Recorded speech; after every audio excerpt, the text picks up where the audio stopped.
Hey, so this week there's been a couple of posts, that I read, that I saw on social media, and I have thoughts on that. One was by Paul Graham about founder mode versus manager mode, and the other one was actually an old video by Sam Altman, who was also, the CEO of YCombinator, I think, and he talked about how he regrets so much all the advice he gave at Y Combinator that he almost thought of deleting his entire blog of advice to startups and to founders. And by the way, Paul Graham's post about founder mode, if you haven't read it, it's about how there's two ways to run a company.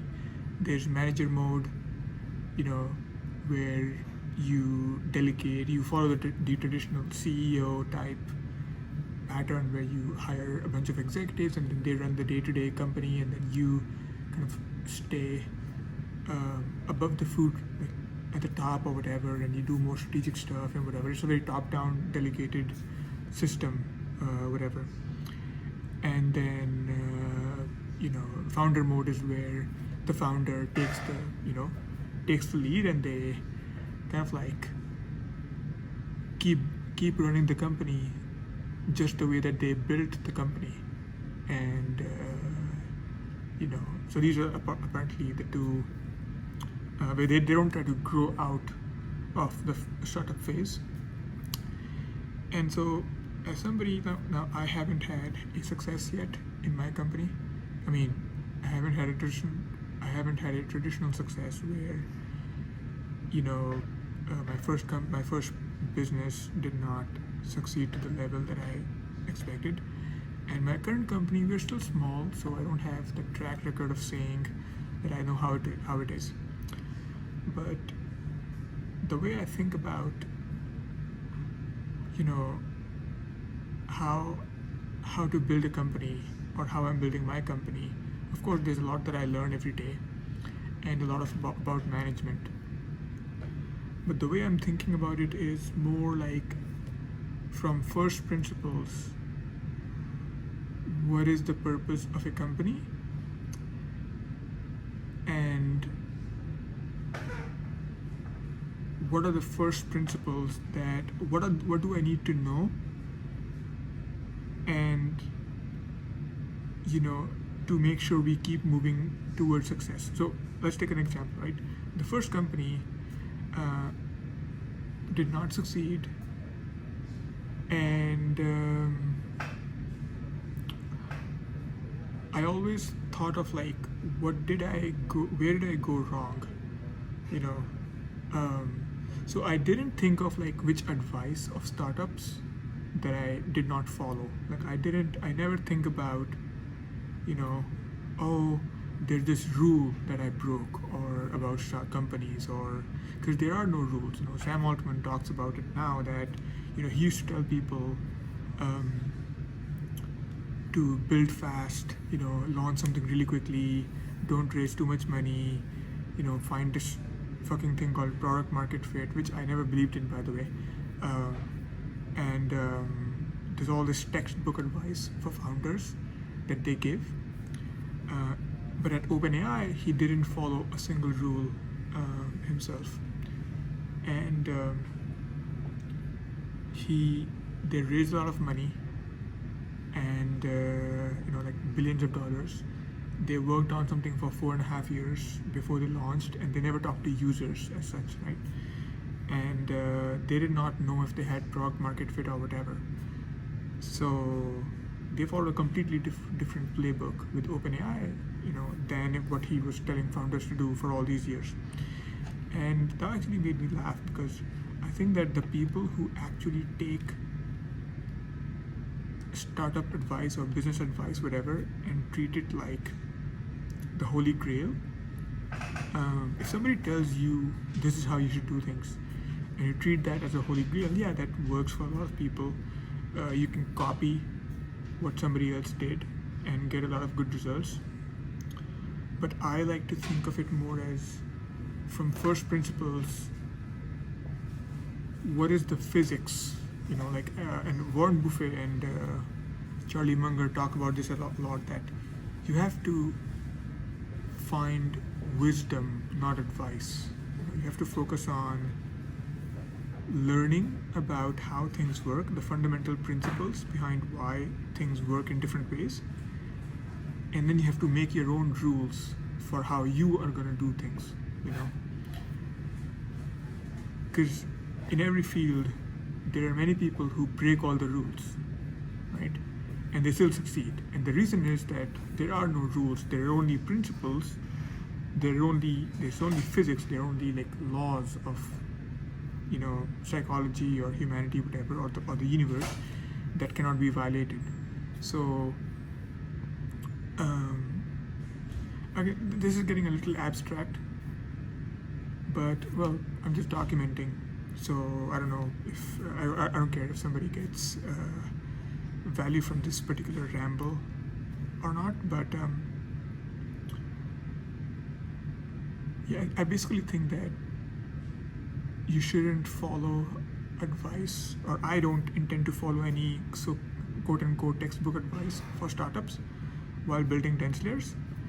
And instead, I think it's a much more valuable exercise to understand the basic principles at work. So for example, it's not that I don't learn from anybody. So for example, recently Andy Frisella said something really interesting to me. He said to me on his podcast, he said, the purpose of a business is not to make money. The purpose of a business is to solve a problem, and money is the currency that gets traded back to you for solving that problem for others, right? And that was a complete shift in, of course I knew that somehow, but like I'd never seen it phrased that way, and it was really interesting reframe that hit me, in the head. And it's kind of weird that within a couple of days of that, within pretty much a single day or 2 days of that, I was reading Peter Drucker, The Effective Executive. And he makes this really interesting point that is similar to what Andy Frisella said, which is that the business, everything you do in a business, everything you do in a company exists within the walls of your company. It's like your company is like a dot. Nobody cares what happens inside. Everything you do inside the company is a cost and an effort, and nobody cares. The only thing that matters is how does your company as a dot interact with the environment around it, which is the market and with the consumers and the whole world at large. So what you do inside the company, as an executive, you cannot think internally all the time that we're doing this and we're doing that, whatever you're doing is of no consequence as an executive or as a company overall. Internally, it's all internal, right? The company to the external world is a dot. And so what you need to think about, and what I need to think about as a founder more and more, is how are we interacting as a dot, as a circle in this universe with all the other things around this circle in the external world, right?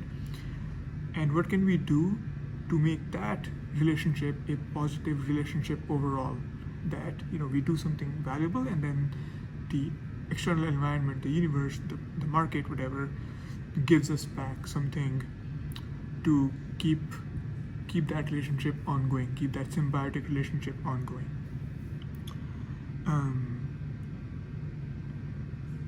So yeah, that's something I thought of. I'm very glad that, of course, like sometimes it takes a little longer to do certain things, to figure certain things out as a company builder, but I'm really glad that I'm taking more of a first principles approach.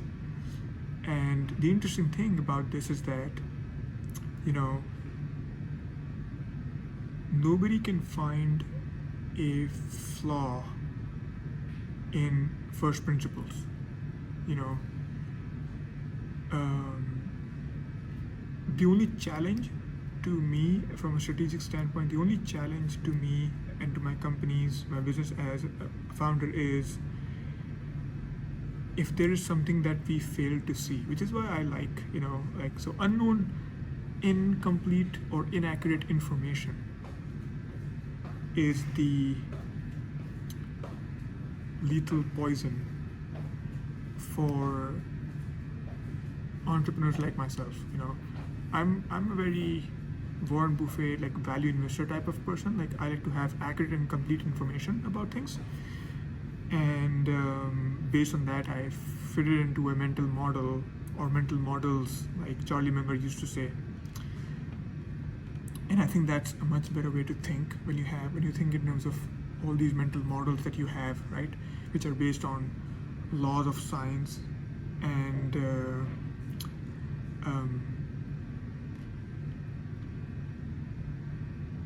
anyway, it's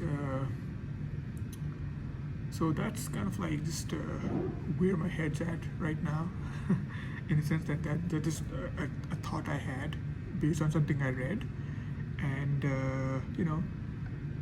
yeah, in the future, my future self might look back at this and see, like, oh, that's how Aman used to think, which is very chaotic, but yeah, cut recording over.